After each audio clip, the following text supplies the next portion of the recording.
Hello, everyone, and welcome to another episode of Page Turners Plus. We thank you for joining us and we thank you for following us on our YouTube and Facebook pages at Page Turners Plus. Today, we'll be reviewing Jasmine Seeley's Island of Forgetting. To tell you a bit more about Jasmine Seeley and her novel, we have Kesua. Kesua? Hi everyone. Jasmine Seeley is a Beijing Canadian writer based in Vancouver. Her debut novel, An Island of Forgetting, won the UBC HarperCollins Best New Fiction Prize in 2020 and was published by HarperCollins Canada and the Borough Press UK in spring 2022. With intimate portraits of four very different people from four key generations from Barbados's recent history, The Island of Forgetting is an emotionally fraught delight of a novel.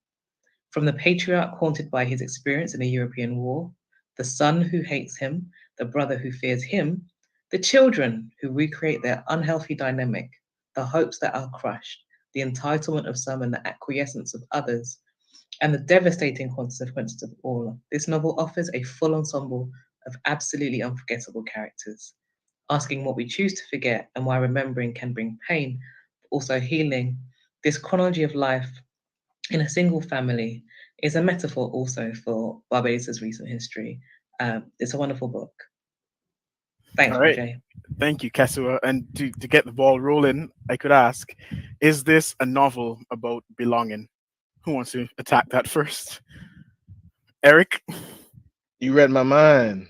Uh, yes, it is. It is a novel about belonging. I think belonging is a constant theme in many works of literary fiction, and this one is no exception.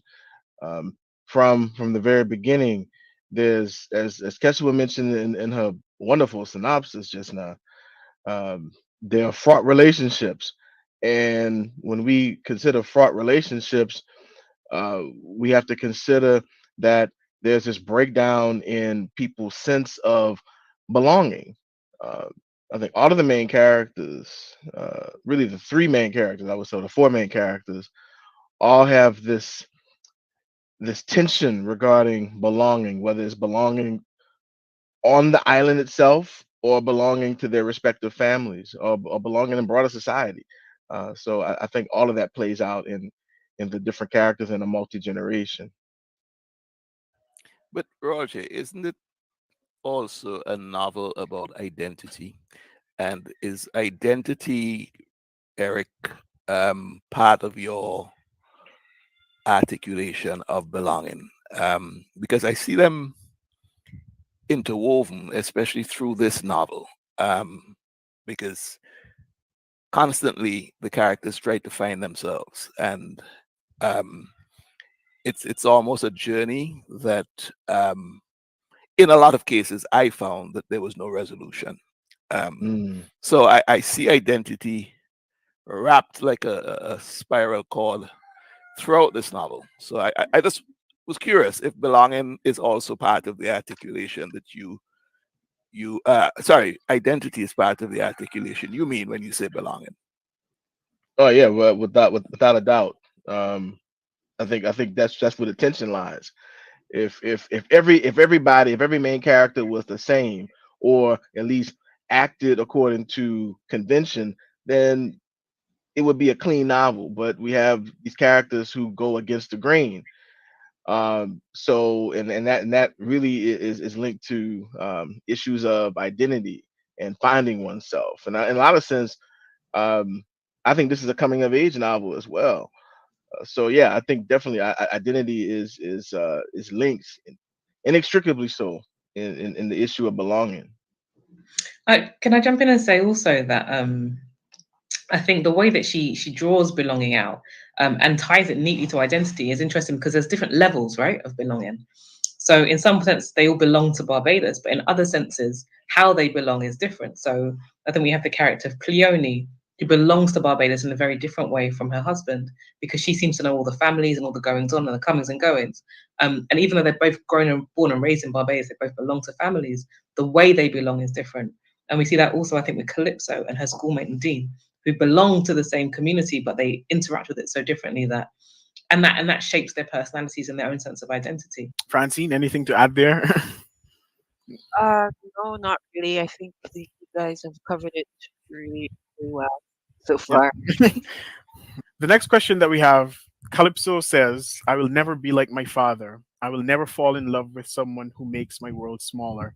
Is that a fair criticism of her mother and her father? Guess where you're shaking your head. I mean, no way. That's just not how the story went. And it's such a fascinating thing, right? Because how she understands who her parents are is completely about the place that they were in their lives when she was born. It's a complete reflection of how she and how we all see our parents. None of us imagine our parents or know our parents before we enter their lives, right? That's before everyone. That's not actually possible. But also the conceptions we have of our parents are very much based on who they are after they become parents. So later on in the novel, we'll see when she becomes a parent herself, she starts to have quite a conversation with her mother about her early years as a parent, and she discovers a whole new person. And in becoming a parent herself, she understands who her mother is and has then her own kind of conception of her mother, which isn't the one that we have because we met her mother as a young girl or a young woman. But no, I don't think she made his world smaller. I think she offered him a sensibility that nothing else did.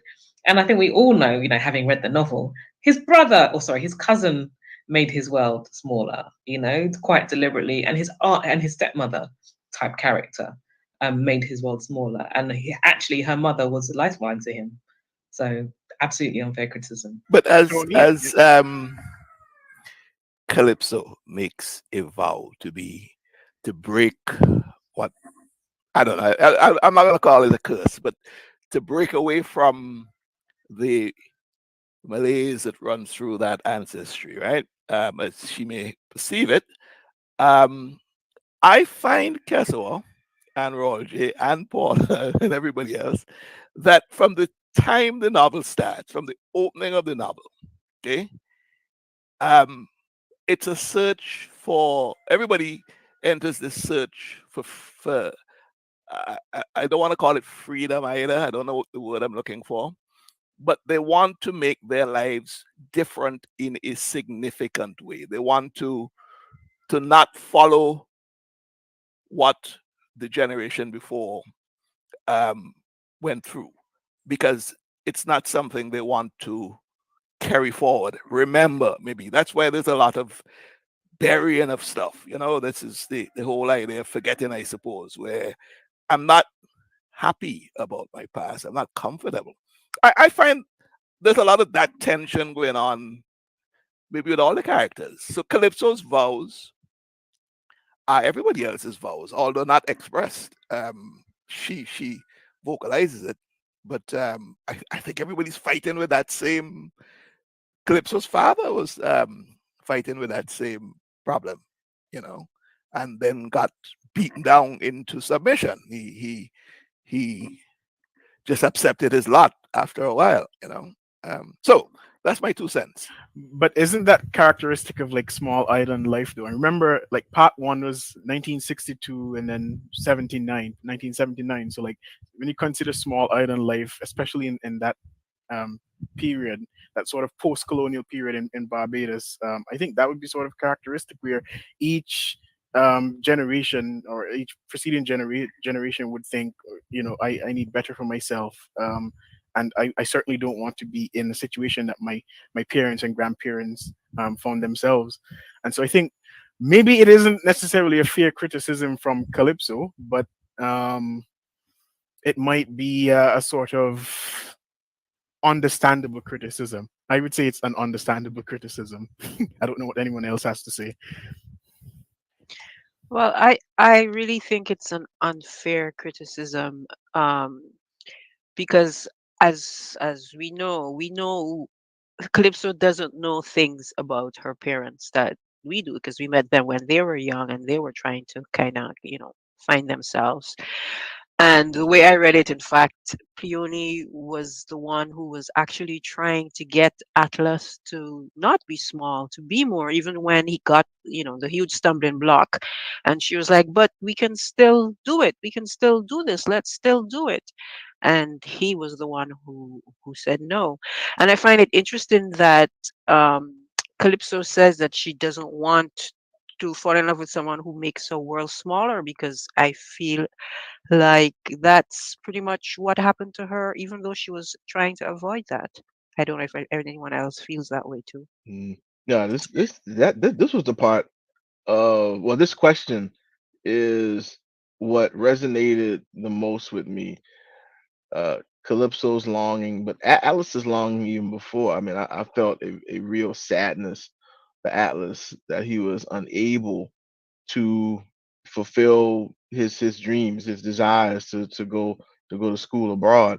And he had the intelligence. He won the scholarship, but circumstances in his life prevented that. And really, the strong hand of both Cronus and Zeus um, overpowered him in that sense. But I remember as a teenager feeling the same way about New Orleans. And geologically, New Orleans is an island. uh, and I felt that people had small mentalities, and people born, raised, live, die in basically the same neighborhood. There was no way I could do that. And I did feel that those folks were that their world was small. So I understand Calypso's question. I understand her desire, but obviously, when you look back, you have to understand people in their context. And as I think Kesua so um, articulated, that I think that makes the whole criticism a bit unfair, because she didn't take the time to ask her father or her mother how their life was before she came around, and what teenagers do really. But then I, before Kessler comes in there, like I'm just rereading the question. I'm realizing that I feel this is more criticism of her mother than her father. It suggests that she thinks that her mother was the one who restricted her father, and not necessarily the circumstances within her father's family and within Barbados. Kesua? I was just going to say that I think that this discomfort with the past, I think, as Tony perhaps articulated, or maybe you, Roger, I apologize. I think that's where you really see the kind of transposing or embodiment of kind of the post-colonial melancholy, or whatever the literature people call it. I apologize, I'm going to get it wrong. But it's this idea that it really, for me, sat in for like the discomfort with the heritage of enslavement. It's a history that is difficult and painful that we want to forget or move past, but we can't unless we deal with it, I think.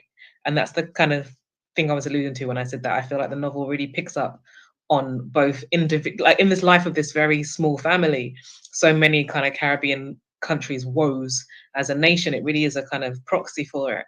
And it's done so cleverly and delicately and subtly, but it is there and you can pick up a lot. And I don't think the dates that the story set in are accidental either. I mean, continuing on from and speaking to what Calypso did and Calypso's life, we found out in the story that in her teenage years, Calypso believes that she has a power over boys and men in general, and white tourist men in particular. A very short question: does she? I mean, to those men, yeah, I guess. Uh, and then that's a part of the story um, that I think when you read carefully, and I know we read carefully that she wasn't so exceptional. Um, that's what these men, a lot of them would go to Barbados to hunt for, to look for, to experience. So, did she have a particular power? I don't know. I throw it out to the rest of y'all. What y'all think? So I don't think she necessarily has a power. Because I mean, there is a power dynamic in what she does, but I don't think the power lies with her. There's certainly exploitation in what happens with her. So I don't think necessarily that she has power, but she has sort of a weakness, or she gives opportunity to be exploited. I don't know if there's necessarily a power with her, especially at her age when all of this happens. I mean, isn't she just a classic abused girl? Like her first sexual experience is at the age of 13 in a completely mad power dynamic that she thinks she has power in and she certainly feels powerful in. But actually, in later years, when on looking back, her father will be like, I should have killed that man, as he saw what was going on and no one was there to protect her. And she was the child of the helpers at the hotel, and people felt like they could do whatever and her parents wouldn't say anything. That doesn't seem to me like someone in any kind of position of power. She thought she wrought power out of that situation as and interpreted that way.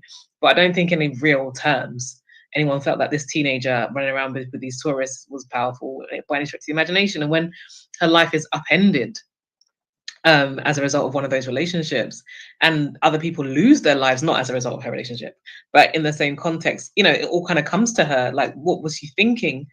When people who have the power to kill others, which is what essentially happens, she's running around with them. She has some impact, but even she's aware that she's had some serious delusions of grandeur, which will haunt her for some time to come.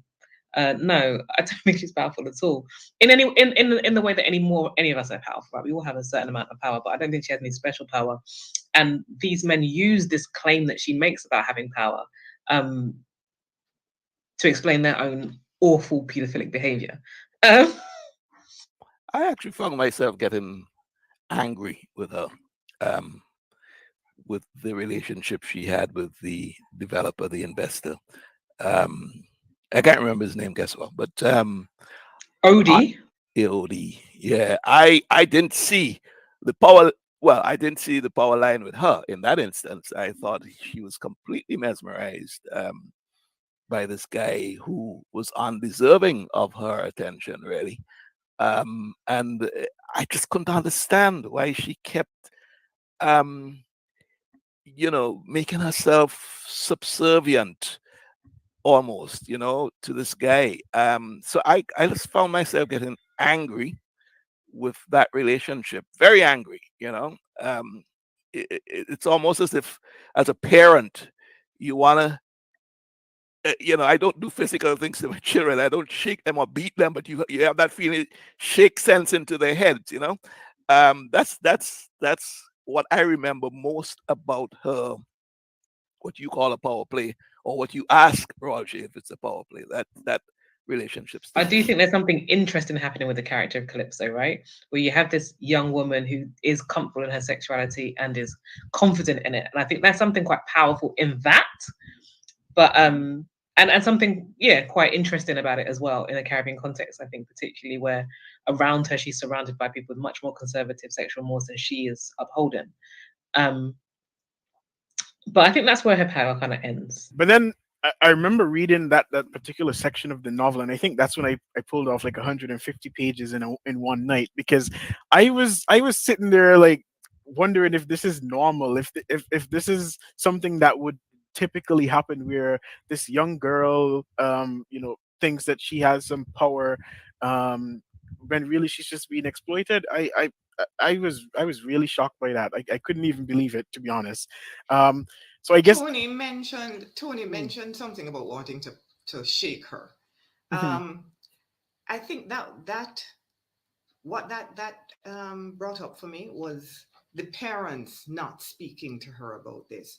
The parents took the position that perhaps if they ignored it, it would go away, and of course it wouldn't, because I think maybe part of all of that, all of the mistakes she was making with Odie, I think I would lay a lot of that blame on her parents for not stopping her,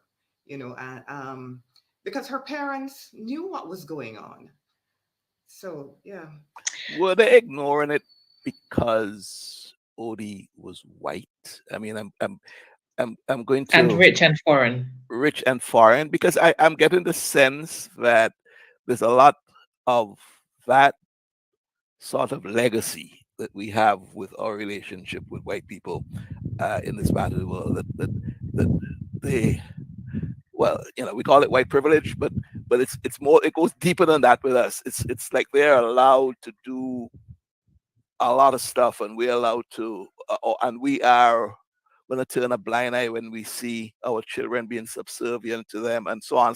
And I think all of that is why I was getting angry as well, Paula. I definitely wanted to do the shake thing there. Um, You see, Yeah. now you mention it, perhaps that was part of the dynamic, but I honestly did not get that impression. I think that was just their style of parenting, to let her do whatever she wanted to do and hope she grew and hope she would grow out of it. I did not get the impression that they felt intimidated in any way by Odie. Were, were they I not didn't. intimidated by Z? Sorry. Right. That's what I was gonna jump in to say, that I think part of it too was because of and we're speaking about power and their relationship with Z, who pretty much like controlled their lives, and that might have made them hesitant to do anything that would anger OD, because Z was all tied up in this big development as well, right? And I think there was even a point in time where he made reference to it, that if something happened to OD, then this would affect his investment. So I think that whole dynamic with her parents and Z came into it as well. But I agree with Paulo though, that this is like terrible parenting. Like they literally just, and I mean they knew from the time she was 13 and they just ignored it.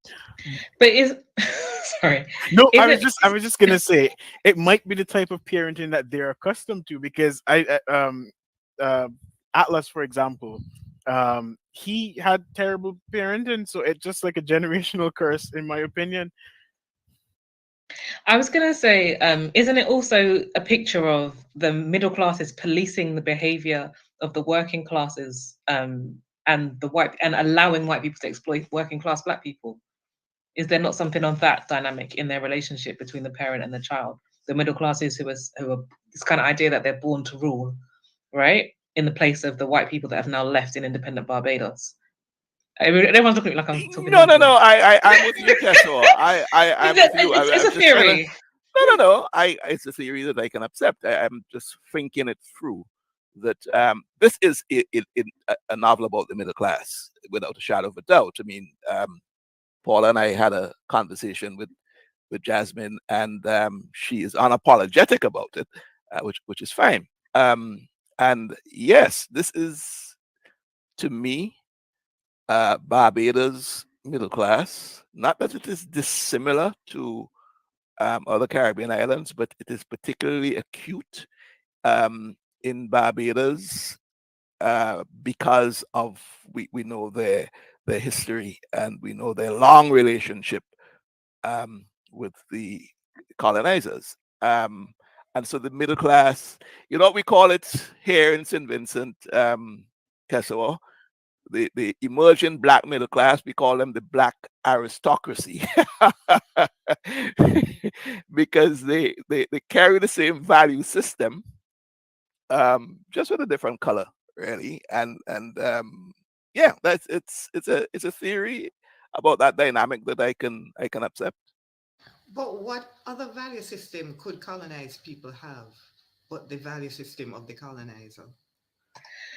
Well, I think one of the arguments would be that, like, the distance to the colonizer makes the middle classes more not perceptive, that's not what I mean. Susceptible to the imbibement or the imbibing of their values, right? And that the working classes, I mean, it's a theory, right? That there's a kind of that with distance comes space to build their own value systems, to create their own spaces, and also to hold on to the traditions that they brought from Africa. But also, education is one of the reasons, one of the means of becoming middle class. Mhm. And education is colonial. Our education system is entirely colonial.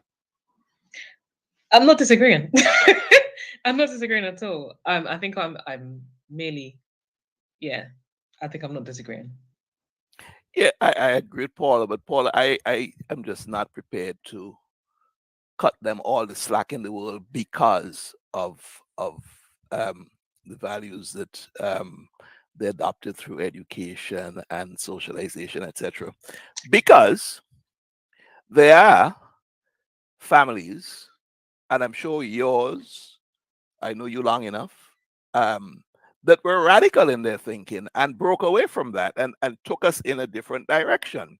Middle class just the same, educated just the same, but were far more conscious in not being that photocopy of the colonizers. So I am not prepared to cut all that slack, Paula, as if it's a done deal. They have no choice, you know. Just saying. I mean, there is a song, "Sitting Pretty and Smiling." A lot of people in the middle class sit pretty and smile, and they figure, well, I'm benefiting from this. I'm not changing anything. So I think that is it of itself. But um, for now, unfortunately or fortunately, we will take the reading from Jasmine Seeley, and it is taken from the prologue of the novel. Hi, everyone. My name is Jasmine Seeley, and I am a Bajan Canadian writer based in Vancouver, Canada. And I'm going to be doing a reading today from my debut novel, which is called The Island of Forgetting. It's a multi-generational family saga set on a small family-owned hotel in Barbados, and it follows the lives of 4 members of the same family spanning from the 1960s until present day, as they grapple with some intergenerational trauma and the fallout of some deeply held family secrets. Today, I'm going to be reading from the very beginning of the novel, which is the prologue. It introduces us to the patriarch of the family, who is named Iapetus. Prologue, Iapetus, 1962.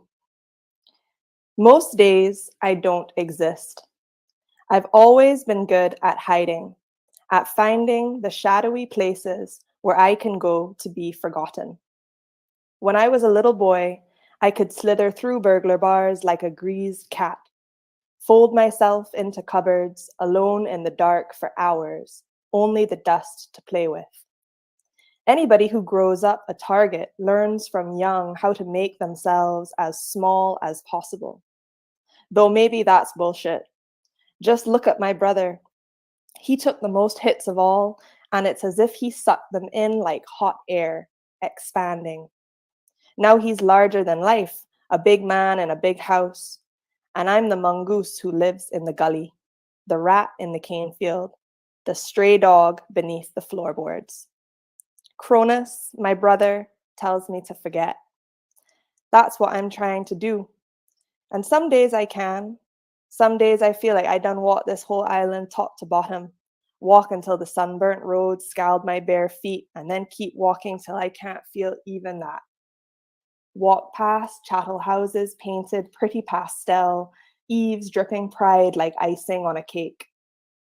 Walk past brick houses with swimming pools, past schools and farms and churches. Walk through the center of the island where you can't see an arm's length in front of you for all the cane. Snap off a piece of it and suck it dry. In the villages where folks know me, sometimes I can sweet talk one of the shop women into giving me a rock cake to fill my stomach. Pass by the rum shop and beg a bottle off one of the boys if they're feeling generous. Sip it as I walk through Bridgetown. Past the careenage where the boats bob pretty on the green water. On the sidewalk, locals and tourists alike dress fine for a day in town. I walk with my feet in the gutter so as not to get in their way. Here, too, I disappear. I'm invisible in a different way. I'm a drunkard, just like my father was. Or worse, a madman. No one looks me in the eye too long. School children laugh at me. Church ladies clutch their purses and cross the street when I pass. Keep walking. Eventually, one way or another, I always reach the shore. It's harder to hide on the beach. Men like me stick out on the white sand like skid marks. Sun too bright, hotels crawling with policemen who sweat in their starched uniforms. Can never stay on the beach too long. All those bare bodies, all that sun glaring off the sea like polished silver. The tourists eye me warily out the corner of their eyes as if I'm a black cloud blowing in to ruin their vacation. They don't want to see me, don't want to know that I exist. Have to get back to the hills, to the gullies and the springs and the fields, to the cool, dark earth where I can be alone. Alone, always alone, but never free. That was a reading by Jasmine Seeley. Thank you for staying with us. In that, she focused on Iapetus, the character of Iapetus. So a question that I could throw to the panel is, did you like the author's use of the Greek mythological figures? I like the fact that she turned the Calypso story on its head. Homer has Odysseus as a victim, and she turned that whole story on its head. Certainly, Calypso. There is a kind of a play that Calypso is keeping him in Barbados against his will, but the power dynamic in this novel, the power lies with Odie. It certainly does not lie with Calypso. So, and then it also gives her, she gives herself room to talk about female sexuality. And so I like the fact that she plays with that, because, well, you know, in the Calypso myth, Calypso is kind of punished for her sexuality. And there is, I don't know how well you'll remember this story, the Calypso story, but Not that well, Paula. Tell us. well, it's just that there's one part of the Calypso story that stays with me. The fact that when Zeus sends his messenger down to tell Calypso to let Odysseus go, Calypso says, "You male gods are always doing this to us women gods. Whenever we find a man and we like him, you have to come and mash it up." That is essentially what the complaint she makes.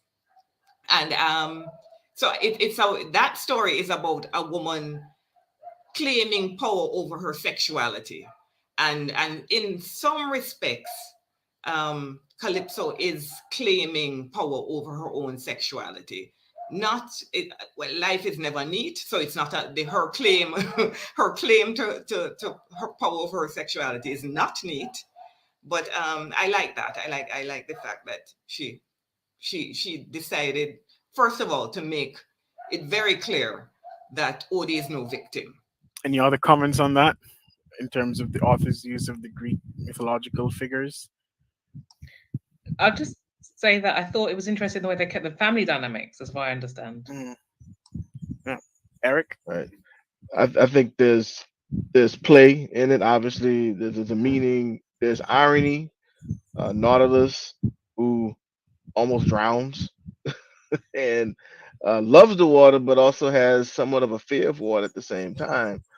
And he's the only character that we follow off of the island. So I guess another line that we could put to this question is this is a Bayesian novel with these types of names. I found that really interesting. I was probably just expecting maybe a few Johns or Mary or even a Jasmine, but here you have these Greek names. So I like that aspect. I like that Jasmine Seeley presented that aspect in her novel. Yeah, I take up Keswa on follow on with what Keswa said. I think the names to me also provided that sort of glue, ancestral glue, if you know what I mean. So it's what happened in the next generation, and using the Greek mythology connection to bring that out. I also found that quite clever, for want of a better word. Yeah, I quite liked how she transposed that, the Greek mythology to the Barbadian and the Caribbean context. And to continue on from something that Roger said about, the names, like, you're expecting Bayesian names, but they're not. And I'm thinking that in a way that helps us to kind of like distance ourselves a bit from the fact that this is happening in Barbados, which might maybe allow us to appreciate more the story that she's trying to tell, because we're not trying to like compare it to actual, real time Barbados, even though it's set in modern Barbados. But the fact that it's being told through basically a fable kind of gives us the distance to maybe see what else it is she's trying to teach us in this book. The And that names thing could be a little bit problematic, though, because our colonizers, our slaveholders gave us Greek and Roman names to make fun of us. We have a lot in some, for example, a lot of the names that we were given as enslaved people have remained as family names. We have a lot of Catos. I can't think right now off the top of my head, but there are quite a few. So it does make me a little uncomfortable, because those names were given to us to basically to disrespect us. So yeah. just added on to Francine's point, I think um, I think I do agree there with Francine in terms of showing it shows the depth of our literature in the Caribbean. I think that's what Page Turner's Plus has been doing for the last 11 months or so. We've been showing the depth of Caribbean literature, and so here's Jasmine Seeley showing that she could sort of transpose this story, this mythology into the Caribbean perspective, and show us that we do have very similar situations here, and we just need to write and read more about it. So another But question that's that I could, oh, go ahead, Paula. just Go no, ahead. just on that point. That's not all Yes. that revolutionary. Walcott, Walcott has Omerus, and Walcott has what else? There's another one I can't remember. So it's not unheard of. Walcott certainly has done it. Yes, definitely. So I guess I could throw out here. Can you see any similarities with novels we have read recently?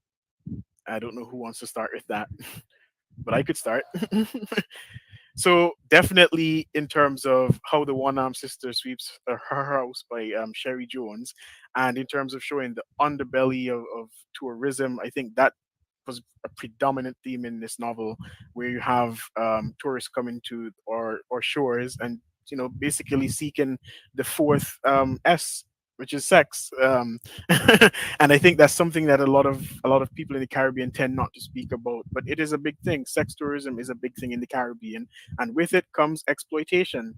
And there was even a huge documentary in the Dominican Republic where tourists come to the Caribbean just to seek virgins, and they think it's a big thing for them to come and do that. So I think these novels have done a really good job of highlighting that problem in the Caribbean, speaking about taboo topics. So I really like that aspect.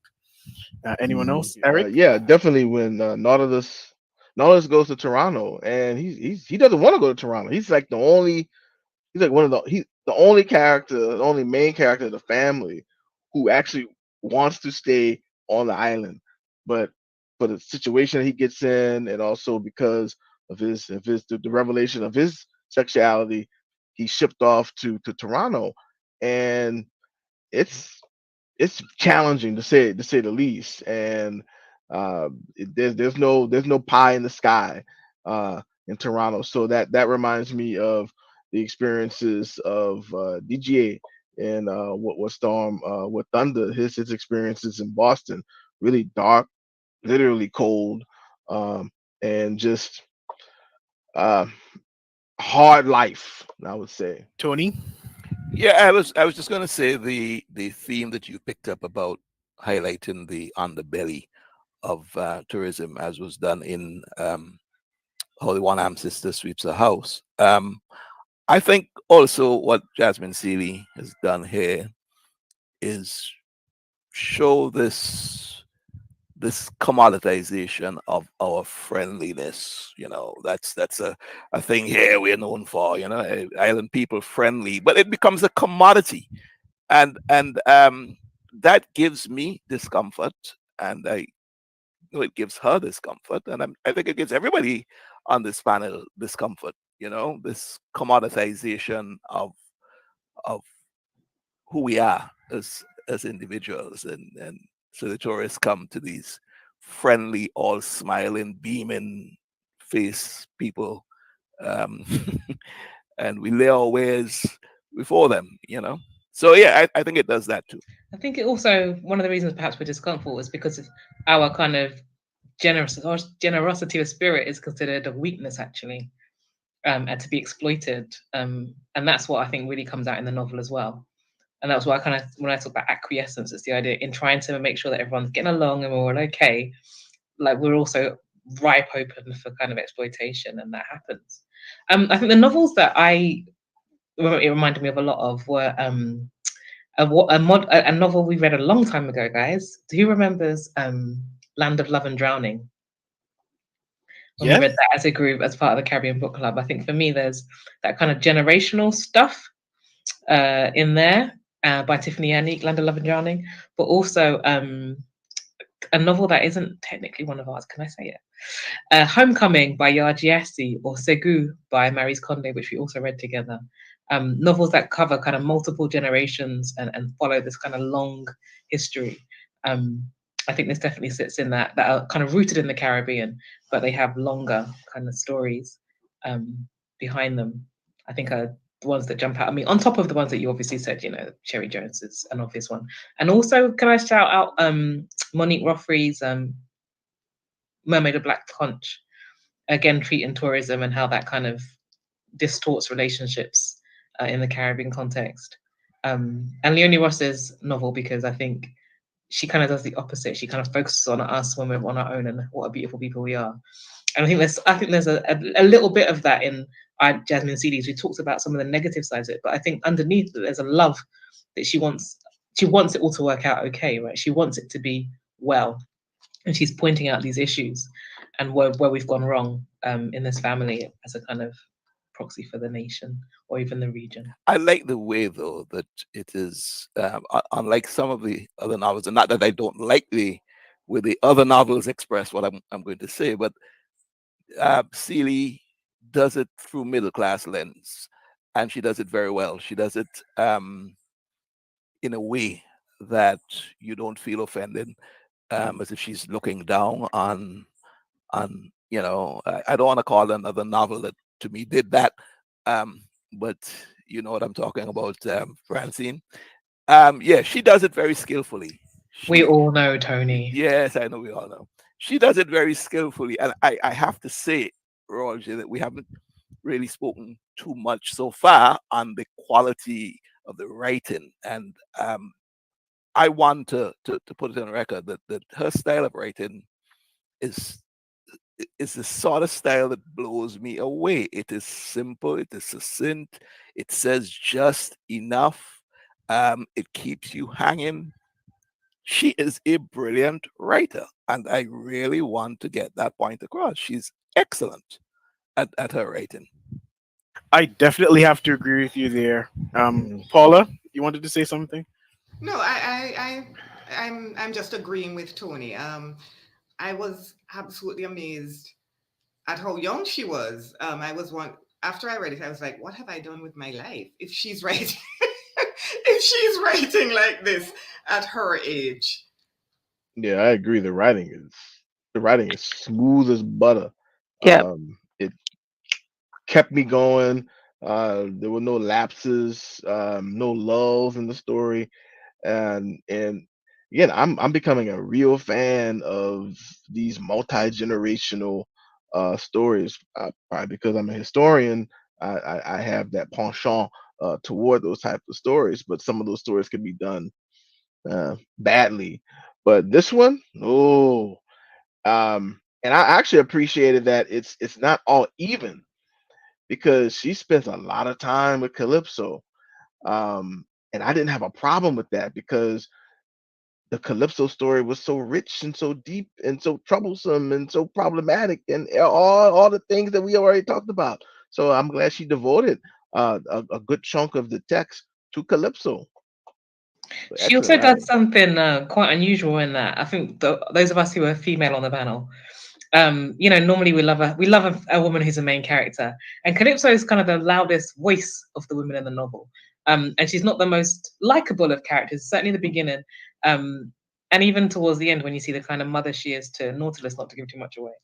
Um, but yet, so the men are kind of very much the main characters in lots of ways, but it didn't burn, it didn't annoy you. You weren't like, there's all these men talking, I want to hear from a woman. You're like, no, it's okay, let them talk. She's doing a fine job with these men. And I think that's quite an achievement, I think, because I think we love a feminist novel in this club. It's On this show. interesting though that you say that she's not likable. I loved Calypso. She has her problems, but I didn't find her in the least bit not likable. I loved her. Let me take that back. Perhaps unlikable isn't the right word. I think she's not an immediately lovable character, is probably what I mean. I think, she's running off after this man. She's sneaking out because we talked a little about how her parents knew. Well, she was waiting till they fell asleep to leave the house. Like, she's a real teenager from a I guess it's TV because show. I'm a parent and a girl parent. So yeah. Yeah, no, I also, I mean, it's probably just a Kessel John thing, but like, she has this thing where she doesn't like the other girls in her class, and I'm always suspicious of girls who don't like other girls. I'm always like, oh, is it But you? the other Honey? girl Are Yeah, you but is the other insane? the other girl, girls the are mean other, to her. yeah, the other girls were mean. Yeah, In this like particular context, it worked out okay.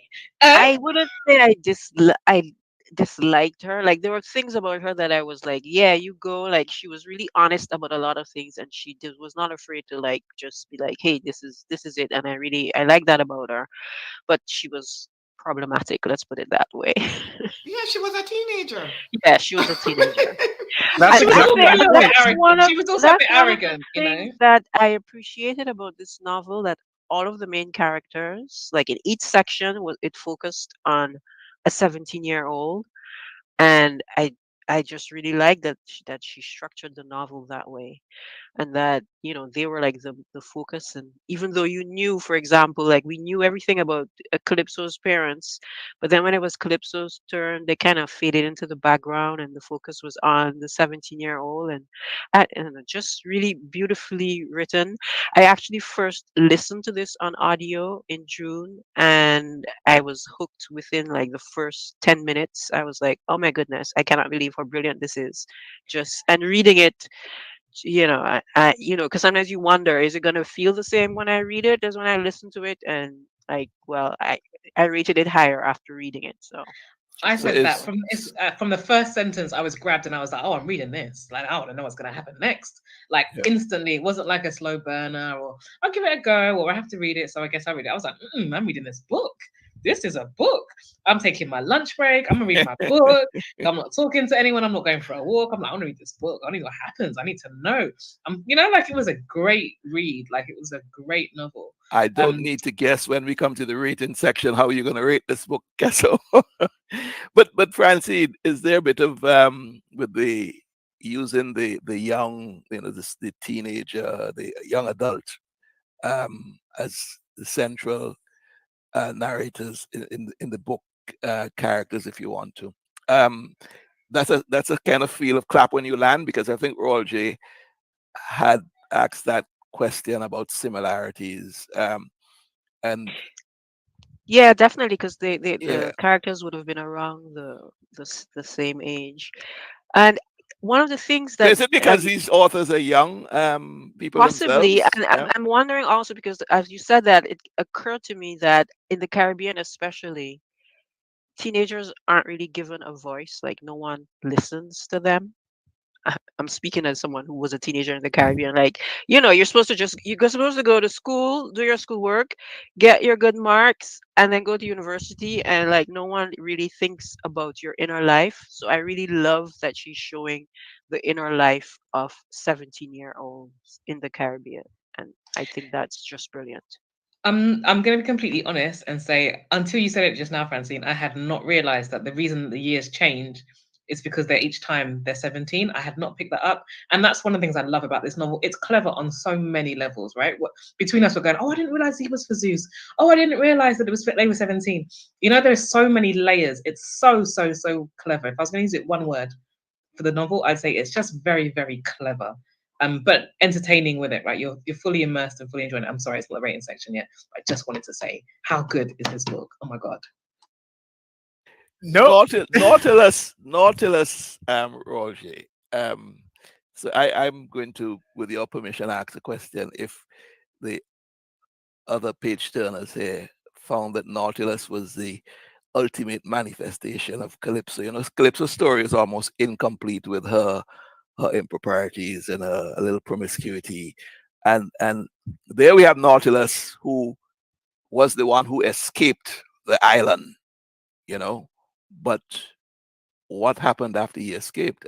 To me, his life was quite a wreck, to be honest. And what I saw in him was this same subservience I saw in his mother, to the person he. I don't want to give too much away, but to the person who he had this sexual relationship with. But I want to challenge you about the use of the word escape. Nautilus did not escape the island. He had no wish to leave the island. Okay, so he was sent. he Yes, was that's banished. he was banished. You're right. Yeah. You're This is right. Sorry. exactly the word I was going to use. Sorry. Yes, he was banished, but in a sense, he was the one who, although banished, got off the island. Not by his own volition. Calypso did leave too now. Yeah, she did. Yes. And I think earlier someone said something to the effect of everybody wanted to leave. You're forgetting Zed. Zed never wanted to leave. Zed was very specific. Zed says, I don't want to go to England where Eric Clapton is saying this is a white country. I am very happy here. So it's not just when Nautilus goes to Toronto and finds out that the outside world, well, the first world is not heaven. Before that, there is Zeus who's saying, no, I am happy here. This makes me happy. Can I add to that as well, Paula? Even before he says that, don't forget that much of the novel's center point revolves around the fact that their grandfather, Zeus's grandfather, went abroad, right? That's what the whole novel turns around, and had a terrible experience in the war. So Europe has already been kind of pointed out to be full of a hell for Black people, because he's damaged by that war and he damages his family as a result, and his family are then damaged. Do you know what I mean? Like, it's a vicious cycle. Outside is very much hell, whilst being the space where the white people that are rich and foreign come from, and so representing opportunity as well. Yeah. But the point Tony raised about Nautilus taking a subservient role in his sexual relationship, I suppose you could look at it that way. But I think one of the things that the novel deals with is that we haven't discussed is mental health. That's a very important theme in the novel. From as the Nautilus's lover has a serious mental health issue. But the novel talks about mental health on so many different levels. Calypso certainly has mental health issues. Nautilus himself has mental health issues. All of them probably have mental Well, health the issues. prologue, Iapetus. I mean, Yeah, it yeah, starts well, there. yeah, You know, precisely. Iapetus is a walking the street madman, you know. Then they deal with Cleone's Postpartum the depression. postpartum depression. So it's a running theme. Mental health is a running theme in the novel, and I'm very happy that she did that, because that is a topic which we need to discuss as Caribbean people. We don't discuss it because mental health still has all of these. It's still a taboo topic. It's still something we don't discuss when every single one of us has mental health issues. All of us have mental health issues, and we all have relatives who are as ill as Iapetus, and or certainly we would, all of us deal with things as mundane as Cleone's illness, and there's a lot of depression too, and a lot of the characters suffer from some form of depression. Even Mr. Zeus, Zed, the all powerful Zed, has some serious mental health issues. You remember Odie describes him as a very messy drunk. Those are not the exact words, but he's an alcoholic, and when he's drunk, he is weeping. He's telling all the family secrets. So he gives Odie all this weapon that Odie uses against Calypso, but I don't want to reveal the story. But all right, so mental illness. I think we can all agree that that's a major part of the story. But also, as the narration goes, we're also confronted with the issue of the possibility of a family curse. Are these two things playing against each other, or is Jasmine Seeley very adroitly and subtly saying that mental illness can run through a certain line of a family, but is also connected to past trauma? I think that's exactly what she's saying. I don't think it's, yeah. Hmm. I would have gone for intergenerational trauma, was what she was pointing to, because it all begins with trauma, doesn't it? And then it's passed down until it's dealt with. You know, we forget until we can't keep forgetting, and we're forced to remember. And we will only heal once we begin to remember, to acknowledge that hurt, to deal with the traumas that have been haunting this family for 4 generations, and by extension, this nation. Unf- but Roger, before you yeah, bring it to an end, I think the forgetting theme is directly related to that trauma that this family tries to bury as they go along, but it haunts them. Eric calls it a curse. It's there. It's not going away, right? So as much as you try to forget it, um, it still is very present. that's a very good point there, Tony. And we'll start with you with your ratings. I'll be very brief. 5. I just love this book. I thought it is a book that was not excessive like some books that I've read. It grabbed me from the word go. Um, Yeah. it the story developed at the sort of pace that kept me glued, and I felt that it dealt with a topic that had many layers, and I'm going to recommend it as a very good read. 5, Roger. Kesua, Devastating, heartbreaking, wonderful, beautiful. 5. Thank you, Jasmine Seeley, for writing this. Eric, Oh my goodness, guess what? You're cracking me up today. I give it a 4. I love the novel. I did feel like there's some room to for improvement upon the story itself, and but solid 4 out of 5. Francine, Oh, it's a 5 for me all the way. I give the audiobook a 4, but that was more about the narration. Not that the narration is bad. I do recommend listening to the audiobook, but it wasn't perfect narration. But then when I read it again, I closed it. I immediately went to Goodreads. 5 stars. Beautiful story, wonderfully told. just beautiful writing, so lyrical, just so imaginative, and yet so like Barbadian, you know. Underneath it all, there's the Bayesian there, so just absolutely wonderful. I feel like we could skip Paula, but Paula. Definitely a five. No doubt whatsoever. Five. Hmm. And for me, I'll give it a 4.5, just because for me the ending, I feel a lot of things just went unresolved. But the writing was absolutely beautiful. Yes, a four I and a half. cried at the ending, and you know when I cry, that's 5 stars straight away, right? The ending was devastating, but I was like, yo, The I need to ending be was brilliant. I don't know quiet. I need to be in a what quiet No, corner Roger with my drank I this thoughts and morning. thought it was feelings. perfect, and I That was a love brilliant how ending. she book ended the story with Ay, Iapetus or ay, Iapetus. ay, ay. Just Roger. like Ay, perfect, ay, ay. man. Come on, Roger. And just how we ended on this this controversial note. The next time you see us, we'll be interviewing Jasmine Seeley, and we'll have more answers for you from this beautiful book. Thank you for joining us. Have a lovely day.